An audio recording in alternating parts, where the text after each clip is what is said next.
పితా పుత్ర పవిత్రాత్మ నామమున ఆమెన్.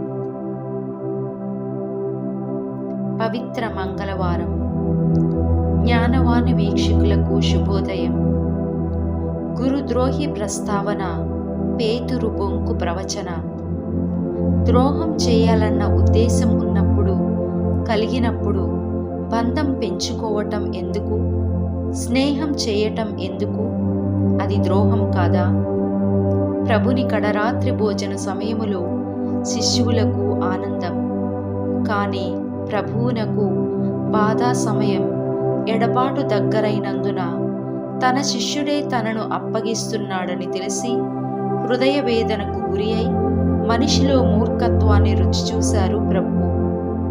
విశ్వాసపు మాటలు పలికిన పేతురు, తన తరువాత సంఘాన్ని నడిపించవలసిన పేతురు అసలు ప్రభువుని చూడలేదని బొంకటం ప్రభువుని అయోమయంనకు గురి చేసింది. ఇస్కారియోతు ఆశించింది రక్షణ కాదు ప్రభువు నుండి, కానీ ధనరాశులు, సుఖ జీవితం.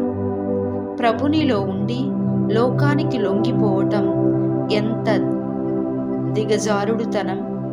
మానవత్వాన్ని మంట కలిపి చరిత్రహీనులుగా చరిత్రలో మిగిలిపోవటం ఎంత దారుణం! మీలో ఒకడు నన్ను అప్పగించబోతున్నాడు అన్న ప్రభుని మాటలు కనీసం గురుద్రోహిని కరిగించలేకపోయాయి. అమాయకంగా నేనా ప్రభు అని నంగనాసిలా అడుగుతున్నాడు. ఎంత దారుణం! ప్రభుని నిండుగా ఆరాధించవలసిన బదులు హృదయములో డబ్బుకు స్థానమిచ్చి జీవితాన్నే కోల్పోయాడు. దేవుడే అయ్యో అనర్థం అన్నారు. మరి మనము కూడా ఈ ప్రవర్తనతో బ్రతికితే దేవుడు మన గురించి కూడా ఈ విధంగానే మాట్లాడతారేమో. అందుకేనేమో నేడు మన జీవితములో, కుటుంబములో, సంఘములో, సమాజములో శాంతి లేదేమో. సంబంధాలు చెడిపోతున్నాయేమో. నరునికి నరుడే తేడేలుగా మారుతున్నాడేమో. ప్రభుని ఎడల ప్రగల్భాలు పలికి ప్రాణం మీదికి వచ్చేసరికి ప్రాణభయంతో పరుగులు తీసి ప్రభువునే ఎరుగనని బొంకిన పేతురుని చూసి ప్రభువు నిరాశపడుతున్నాడు. కానీ ప్రార్థనతో కాపాడుకుంటానని భరోసా ఇస్తున్నాడు. ఆవేశపరుడు కానీ కల్మషం లేనివాడు పేతురు. నమ్మించి మోసం చేసి ఎన్ని సంసారాలను కూల్చేస్తున్నాం.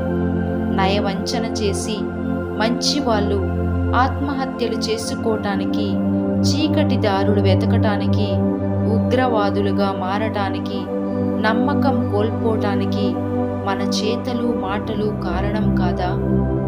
స్నేహమనే ముసుగులో స్నేహితుని నిలువున నట్టేట్లో ముంచి చేతులు దులిపేసుకోవటం లేదా? అప్పు తీసుకొని లేదని మాయ చేయటం, కబ్జాలు చేయటం, కమిషన్లు పొందటం, చీకటి వ్యాపారాలు చేయటం ఇందులో భాగం కాదా? యూదా ఇస్కారియోతు వ్యక్తిత్వం కాదా? అవసర సమయములో ఆదుకోవలసిన స్నేహితులు, ఆప్తులు అన్నింటికీ అమ్ముడుపోయి నీచాతి నీచముగా ప్రవర్తించే స్నేహితులు యూదా ఇస్కారియోతు వారసులు కారా? యూదా ప్రభుని అమ్మి ఉరివేసుకున్నాడు. ప్రభువు మృత్యుంజయుడైనాడు.